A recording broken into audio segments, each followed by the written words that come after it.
Kauban ang Team MDB ng laag da imidiri karon sa Kapatagan Laak, Davao de Oro.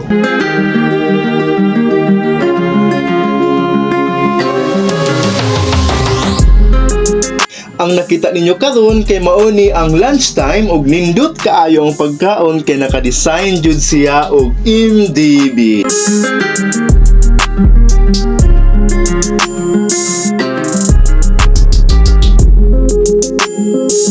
Nalingaw jud kuno kay for the first time nakapalagan ko og ATV. Medyo kaba at first pero okay ra jud kaayo kay dali ra siya drivean.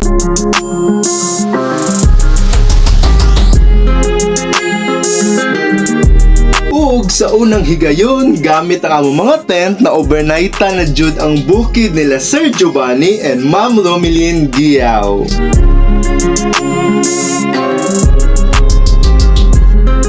Ang vlog na to karon kay i-share nako sa inyo ang MDB Laak Adventure. But before mi naabot sa Laak, ning hapit sa midiri sa Panabo City Municipal Hall.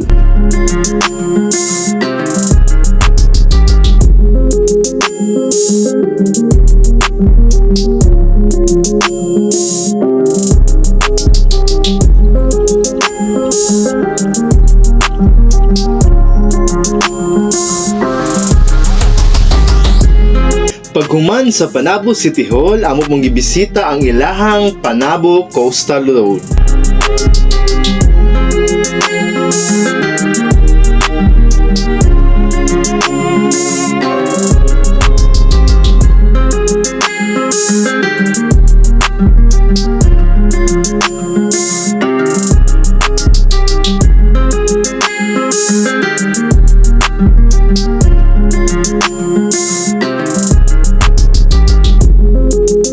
Kauban silang yaw sa Davao, Juben Adventurer ug uban pang Team MDB, gihapitan pod namo ang Tagum City sa pagkuha og aerial view sa ilahang nindot na mga palm trees.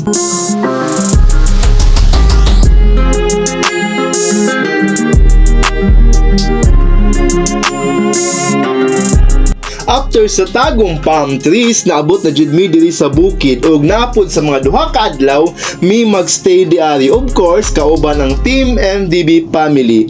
Welcome po di namo ang new member sa Team MDB na si Ma'am Honey Adventure. Papalo na lang guys sa iyang Facebook page.